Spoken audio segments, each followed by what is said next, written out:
आइए अभ्यास करते हैं। तो आज का फर्स्ट वर्ड है चुनाव। चुनाव को हम इंग्लिश में कहते हैं इलेक्शन। इलेक्शन मतलब चुनाव। और चुनाव आयोग जो होते हैं वो इलेक्शन को कंडक्ट कराते हैं। वैसे चुनाव आयोग को हम इंग्लिश में कहते हैं इलेक्शन कमीशन। नेक्स्ट है राजनीतिक दल। राजनीतिक दल उस ग्रुप को कहा जाता है जो इलेक्शन में जीतने की कोशिश करता है। वैसे इसे इंग्लिश में कहा जाता है पॉलिटिकल पार्टी। पॉलिटिकल पार्टी मतलब राजनीतिक दल। अगला है राजनेता। राजनेता किसी भी पॉलिटिकल पार्टी का। वैसे राजनेता को कहा जाता है इंग्लिश में पॉलिटिशियन।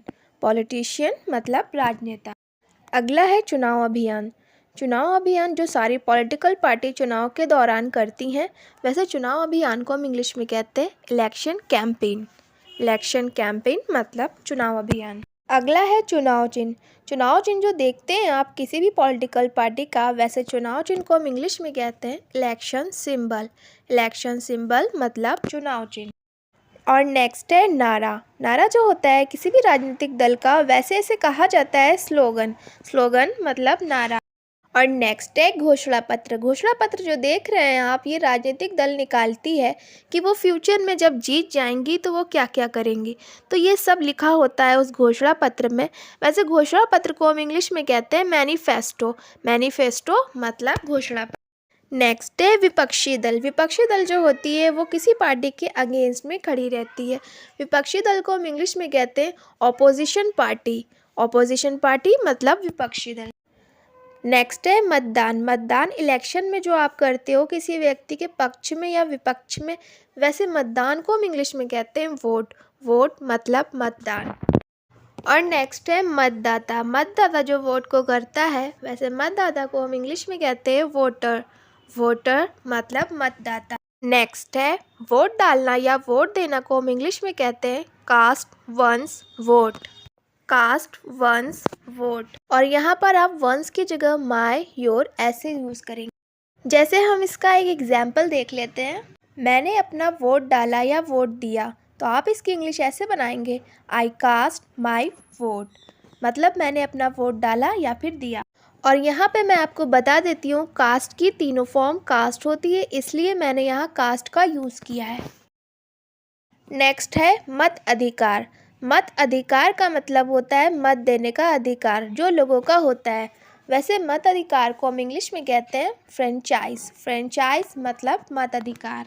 नेक्स्ट है मतदान केंद्र। मतदान केंद्र जो देख रहे हैं आप ये एक बिल्डिंग होती है जहाँ पे आप जाकर वोट करते हैं।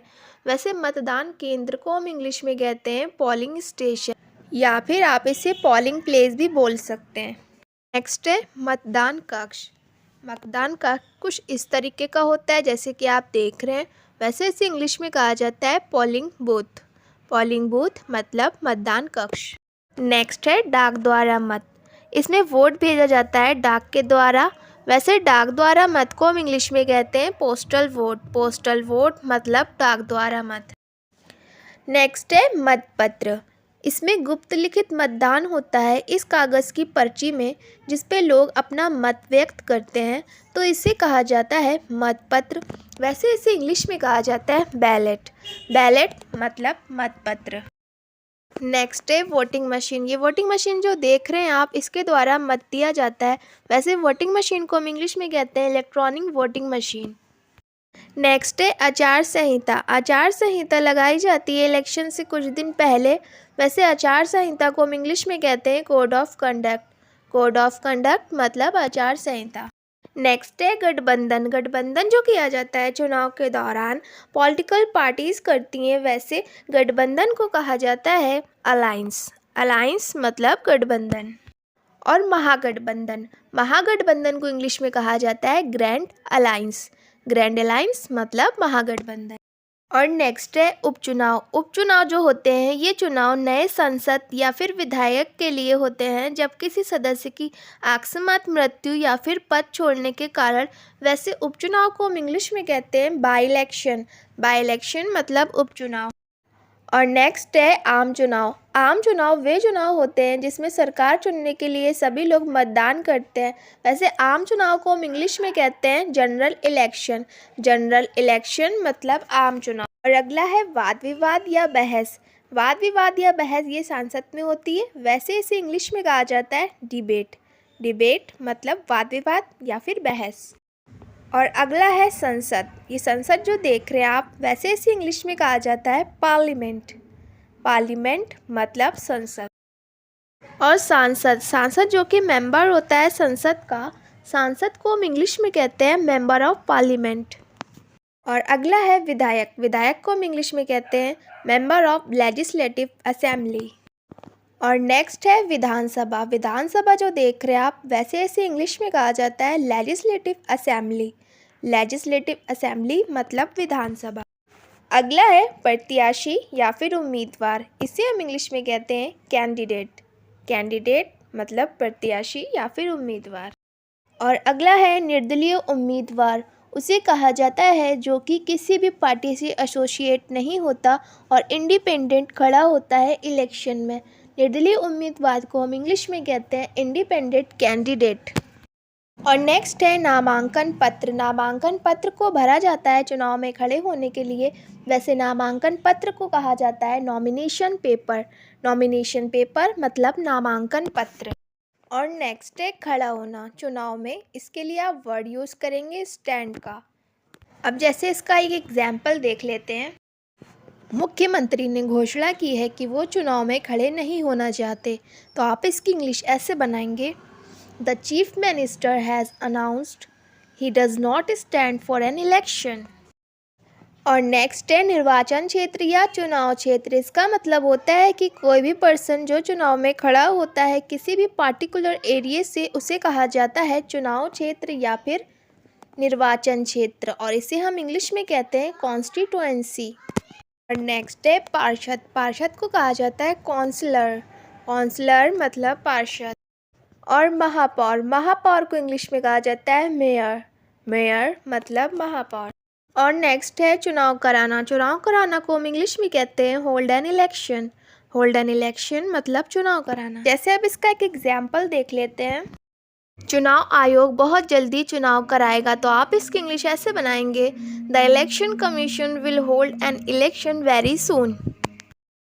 और चुनाव जीतना को हम इंग्लिश में कहेंगे विन। विन मतलब चुनाव जीतना। अब जैसे इसका एक एग्जाम्पल देख लेते हैं। उसने अभी तक चुनाव नहीं जीत पाया है, तो आप इसकी इंग्लिश ऐसे बनाएंगे, he has not won the election yet. और नेक्स्ट है हार जाना इलेक्शन वगैरह में। वैसे हार जाना के सेंस में आप यूज़ करेंगे लूज़ का। लूज़ मतलब हार जाना। अब जैसे इसका एक एग्जाम्पल देख लेते हैं। वे 3 आम चुनाव हार गए, तो आप इसकी इंग्लिश ऐसे बनाएंगे, दे लॉस्ट 3 जनरल इलेक्शंस। और अगला है शपथ लेना। जब कोई चुनाव जीत जाता है तो वो शपथ लेता है। वैसे शपथ लेना को हम इंग्लिश में कहते हैं टेक एन ऑथ मतलब शपथ लेना। अब जैसे इसका एक एग्जाम्पल देख लेते हैं। वे कल शपथ लेंगे, तो आप इसकी इंग्लिश ऐसे बनाएंगे, he will take an oath tomorrow. और अगला है बहुमत। जैसे कोई बहुमत से जीतता है, वैसे बहुमत को हम इंग्लिश में कहते हैं मेजॉरिटी। मेजॉरिटी मतलब बहुमत। और पूर्ण बहुमत को इंग्लिश में कहा जाता है एब्सोल्यूट मेजॉरिटी।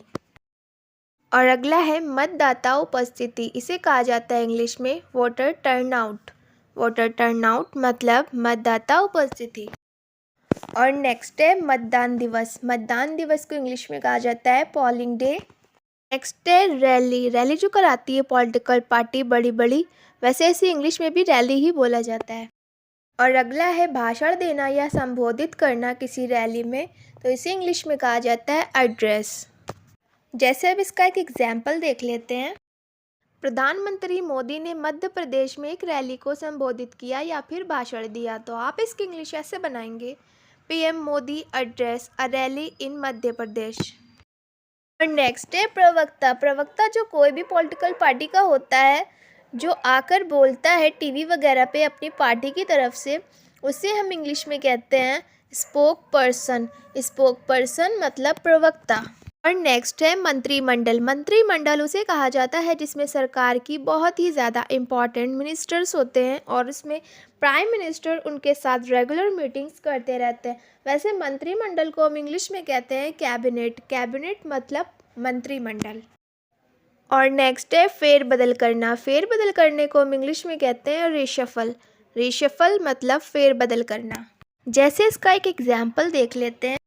प्रधानमंत्री अपने पूरे मंत्रिमंडल में फेरबदल करने की योजना बना रहे हैं, तो आप इसकी इंग्लिश ऐसे बनाएंगे, the PM is planning to reshuffle his entire cabinet. Next है भाग ना लेना मतदान में। वैसे इसे इंग्लिश में कहा जाता है अब्सटेन। अब्सटेन मतलब भाग ना लेना। अब जैसे इसका एक एग्जाम्पल देख लेते हैं। उस पार्टी के 3 सदस्यों ने मतदान में भाग नहीं लिया, तो आप इसकी इंग्लिश ऐसे बनाएंगे, 3 members of that party abstained in the vote। छेड़छाड़ करना किसी मशीन के साथ। वैसे छेड़छाड़ करने को हम इंग्लिश में कहते हैं टैम्पर। टैम्पर मतलब छेड़छाड़ करना। इसका एक एग्जाम्पल देख लेते हैं। ईवीएम से छेड़छाड़ मत करो, तो आप इसकी इंग्लिश ऐसे बनाएंगे, don't tamper with the EVM. Next है सत्ता से हटाना। सत्ता से हटाना को हम इंग्लिश में कहते हैं टॉपल। जैसे इसका एक एग्जाम्पल देख लेते हैं। उसकी पार्टी ने पुरानी सरकार को सत्ता से हटा दिया, तो आप इसकी इंग्लिश ऐसे बनाएंगे, his party toppled the old government. निर्वाचक सूची। निर्वाचक सूची वो सूची होती है जिसमें जो लोग वोट कर सकते हैं उनका नाम होता है। वैसे निर्वाचक सूची को हम इंग्लिश में कहते हैं इलेक्टोरल रोल। इलेक्टोरल रोल मतलब निर्वाचक सूची। त्रिशंकु संसद। त्रिशंकु संसद इसका मतलब होता है कि संसद में कोई भी पॉलिटिकल पार्टी को पर्याप्त सीट ना मिलना जिससे कि वो ओवरऑल मेजॉरिटी से जीत सके, उसे कहा जाता है त्रिशंकु संसद। त्रिशंकु संसद को हम इंग्लिश में कहते हैं हंग पार्लियामेंट। हंग पार्लियामेंट मतलब त्रिशंकु संसद। नेक्स्ट है निर्गम मतानुमान। निर्गम मतानुमान एक सर्वेक्षण होता है जिसमें इलेक्शन के रिजल्ट को प्रिडिक्ट किया जाता है और इसमें जो लोग मत डालकर बाहर निकलते हैं तो उनसे प्रश्न किए जाते हैं कि उन्होंने अपना मत किसे दिया, उसे कहा जाता है निर्गम मतानुमान। वैसे इसे इंग्लिश में कहा जाता है एग्जिट पोल। एग्जिट पोल मतलब निर्गम मतानुमान। और आज का लास्ट वर्ड है जनमत सर्वेक्षण। जनमत सर्वेक्षण जो चुनाव से पहले होते हैं, वैसे जनमत सर्वेक्षण को हम इंग्लिश में कहते हैं ओपिनियन पोल। ओपिनियन पोल मतलब जनमत सर्वेक्षण। So that's it today's video. और आज आपने सीखी इस वीडियो से इलेक्शन से रिलेटेड वोकैबुलरी। तो ये वीडियो आपको कैसी लगी मुझे कमेंट में अपना फीडबैक ज़रूर दीजिएगा और इस वीडियो को लाइक शेयर करके चैनल को भी सब्सक्राइब ज़रूर करिएगा। और मैं मिलती हूँ आपसे नेक्स्ट वीडियो में। तब तक के लिए take care and bye bye.